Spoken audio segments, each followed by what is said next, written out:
महत्वपूर्ण सूत्र जानेंगे और इसके साथ साथ मैं आपको ये भी बताऊंगा कि इन सूत्रों का यूज हम लोग कहाँ पे करते हैं, किस प्रकार के प्रश्नों को हल करने के लिए हम लोग इन सूत्रों का यूज़ करते हैं।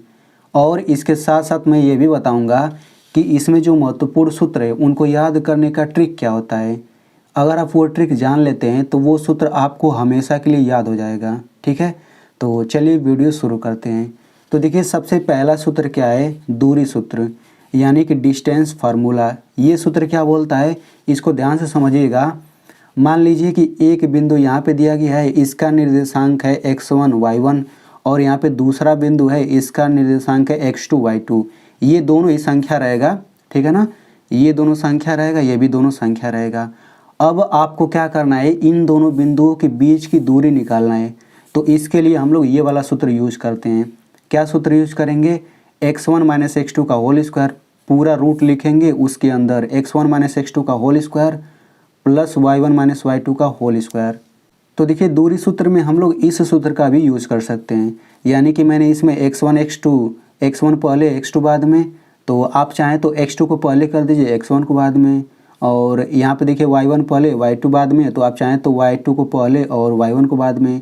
ठीक है, दोनों सूत्र बिल्कुल सेम ही है, दोनों से सेम आंसर आता है। लेकिन ये वाला जो फार्मूला याद करने में थोड़ा आसान है क्योंकि 1 2 1 2 करके आता है। ठीक है, तो जो आसान लगे आप लोग याद कर लीजिएगा। जैसे मैं यहाँ पे एग्जांपल दे दूँ तो देखिए इस बिंदु का निर्देशांक ये है, इस बिंदु का निर्देशांक ये है, तो आप इससे तुलना करिए। तो देखिए x1 की जगह पे 3 है, y1 की जगह पे 5 है, x2 की जगह पे -2 है, y2 की जगह पे 7 है।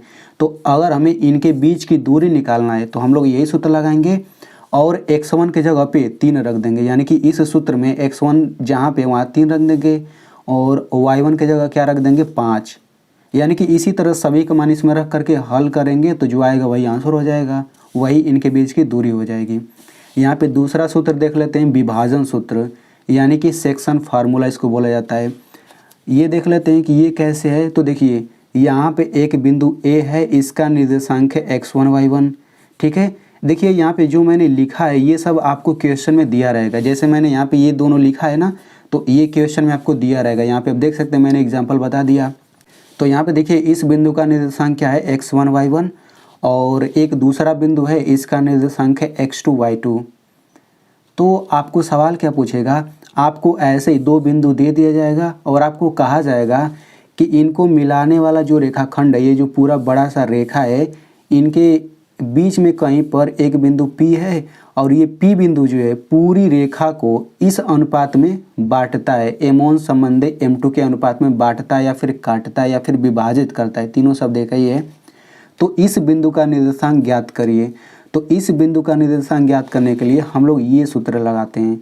देखिए इसको मैं याद करने का ट्रिक अभी मैं बताऊंगा। ये सूत्र तो आसान है, ये तो याद हो जाएगा, लेकिन इसको मैं याद करने का ट्रिक अभी मैं बताऊंगा। तो ये सूत्र क्या है, m1 x2 plus m2 x1 पूरे का बटा m1 प्लस m2, यहाँ पे कामा हो जाएगा m1 y2 plus m2 y1 पूरे का बटा m1 प्लस m2।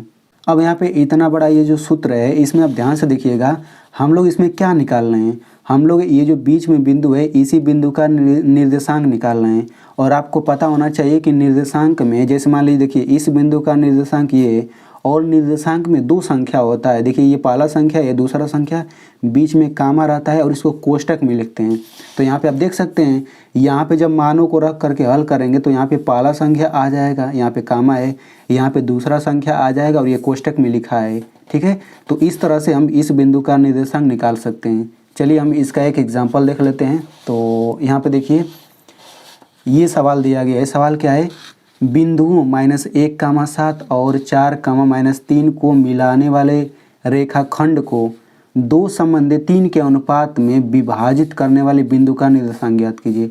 विभाजित मतलब बांटने वाला, यानी कि चलिए मैं बता देता हूँ। ये बिंदु है, यहाँ पे बिंदु ले लेते हैं, इस बिंदु का निर्देशांक क्या है, -1, 7। ये दूसरा बिंदु ले लेते हैं कहीं पे, ये बिंदु हो जाएगा 4, -3। अब इनको मिलाने वाले रेखाखंड को इन तो सीधा मिला देते हैं, यही रेखाखंड बोले चाहे रेखा बोले, इनको मैंने मिला दिया। तो अब ये जो रेखाखंड है इस पर कोई बिंदु ऐसा है कि वो जो है इस पूरी रेखा को 2:3 इस अनुपात में बांटता है। तो मान लीजिए कि वो बिंदु यही है। तो इसी बिंदु का आपको निर्देशांक निकालना है। तो इस बिंदु का निर्देशांक कैसे निकालेंगे, बिल्कुल इसी से निकालेंगे, इसी सूत्र से। ठीक है, यहाँ पे अब देखिए इसमें सभी का मान देखिए कैसे कैसे होगा। तो देखिए मैंने यहाँ पे आपको समझाया था, यहाँ पे आप देखिए यहाँ पे, तो इससे अगर हम इसकी तुलना करें तो देखिए x1 की जगह पे क्या है -1, y1 की जगह क्या है 7, m1 की जगह क्या है 2, m2 की जगह क्या है 3, ऐसे यहाँ पे तुलना कर लीजिए। तो x1 बराबर हम -1 रखेंगे सूत्र में, y1 बराबर 7 रखेंगे सूत्र में, m1 बराबर 2 रखेंगे सूत्र में, ऐसे ये सब। तो जब सभी को रखेंगे इसी सूत्र में तो हमारा आंसर आ जाता है। ठीक है, चलिए अब हम लोग अगले सूत्र को समझ लेते हैं। तो देखिए यहाँ पे ये तीसरा सूत्र है। ये तीसरा सूत्र क्या बोलता है, देखिए यहाँ पे देखिए इस बिंदु का निर्देशांक इतना है, दूसरे बिंदु का निर्देशांक इतना है। मान लीजिए मैंने इनको मिला दिया एक रेखा। अब देखिए इनके एकदम बीच में ये कोई बिंदु होगा। तो इस बिंदु का निर्देशांक निकालने के लिए हम लोग इस सूत्र का यूज़ करते हैं। देखिए मध्य बिंदु का निर्देशांक बराबर हो जाएगा x1 + x2/2 कामा y1 + y2/2। यहाँ पे आप देख सकते हैं हम लोग इस बिंदु का निर्देशांक निकाल रहे हैं। तो निर्देशांक में 2 संख्या होता है, यहाँ से पहला संख्या आएगा, यहाँ से दूसरा संख्या, बीच में कामा लगा है और कोष्टक में लिखा है। एग्जाम्पल के लिए देखिए यहाँ पे इस बिंदु का निर्देशांक इतना है, दूसरे बिंदु का निर्देशांक इतना है। अगर आपको इनके एकदम बीचों बीच यानी कि इस बिंदु का निर्देशांक निकालना है तो हम इसी सूत्र का यूज़ करेंगे। ठीक है, चलिए अब हम लोग अगले सूत्र को समझते हैं। तो देखिए ये चौथा सूत्र है। तो यहाँ पे देखिए ये पहला बिंदु है, इसका निर्देशांक इतना है, दूसरा बिंदु इसका निर्देशांक इतना है, तीसरा बिंदु इसका निर्देशांक इतना है। हमेशा 3 बिंदु से ही त्रिभुज बनता है।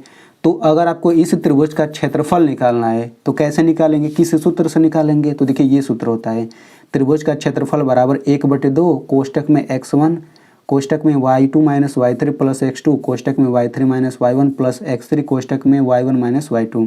चलिए अब हम लोग याद करने का ट्रिक जान लेते हैं। सबसे पहले हम लोग इसी सूत्र को याद करने का ट्रिक जान लेते हैं।